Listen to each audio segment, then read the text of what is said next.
శ్రీరామ్ అయోధ్య నగరం లోపల మనం ఎన్నో సంవత్సరాల నుంచి ఎదురు చూస్తున్న భవ్యమైన రామ మందిరం నిర్మించబడ్డది.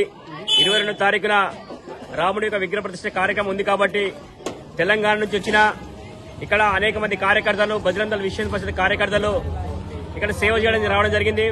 ఈరోజు బోలేఘాట్ అంబాజీ టెంపుల్ దగ్గర తెలంగాణ సంబంధించిన భోజన కార్యక్రమం ఇవాళ ప్రారంభమైంది. తెలంగాణ రుచులకు సంబంధించిన వంటలు ఇక్కడ ప్రారంభమైనది. కాబట్టి తెలంగాణ ప్రాంతం సంబంధించిన వాళ్ళే కాకుండా దేశ వ్యాప్తికి సంబంధించిన అనేక మంది రామభక్తులు ఎవరైతే వస్తారో వాళ్లకు దారిన వెళ్లవారికి ఇక్కడ రాముని యొక్క తీర్థ ప్రసాదం ఇవ్వాలని చెప్పి ఆలోచనతో ఇక్కడ భోజన కార్యక్రమం ప్రారంభించాం. కాబట్టి తెలంగాణ సంబంధించిన వాళ్ళు కానీ, ఆంధ్ర సంబంధించిన వాళ్ళు కానీ, దేశంలో వివిధ ప్రాంతాలకు సంబంధించిన వాళ్ళు కానీ వచ్చేసి ఇక్కడ అంబాజీ టెంపుల్, బోలేఘాట్ లోపల ఇక్కడ తెలంగాణ సంబంధించిన వంటలు ఉన్నాయి కాబట్టి ఇక్కడ వచ్చి తీసుకొని స్వీకరించాలని చెప్పి మేము కోరుతున్నాం.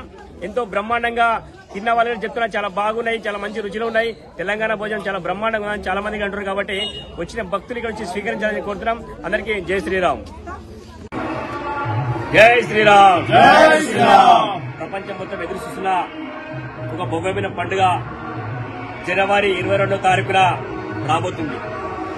కాబట్టి ఎన్నో సంవత్సరాలుగా, వందలాది సంవత్సరాలుగా అనేక రకమంది కార్యకర్తల యొక్క త్యాగ ఫలితం, కరసేవకుల యొక్క త్యాగ ఫలితం వల్ల ఈరోజు భవ్యమైన మందిరము అయోధ్య నగరం లోపల శ్రీరామ జన్మస్థలం లోపల నిర్మించబడ్డది. 22వ తారీఖున రాముడి యొక్క విగ్రహ ప్రతిష్ఠ కార్యక్రమం కొనసాగుతుంది. కాబట్టి తెలంగాణ ప్రభుత్వం 22వ తారీఖున సెలవు దినంగా ప్రకటించాలని మేము డిమాండ్ చేస్తున్నాం. ఇవాళ గవర్నమెంట్ ఎంప్లాయీస్ కావచ్చు, వివిధ ప్రైవేట్ రంగంలో పనిచేసే ఎంప్లాయీస్ కావచ్చు, విద్యార్థులు కావచ్చు, ఆ రోజు రాముడి యొక్క ప్రతిష్ఠ కార్యక్రమాన్ని చూడాలని ఎంతో ఆశలు కంటున్నారు ఇవాళ. కాబట్టి తెలంగాణ ప్రభుత్వం ఆలోచించి భక్తుల యొక్క కోరికను మన్నించి సెలవు ప్రకటించాలని చెప్పి మేము కోరుతున్నాం. అందరికీ జై శ్రీరామ్.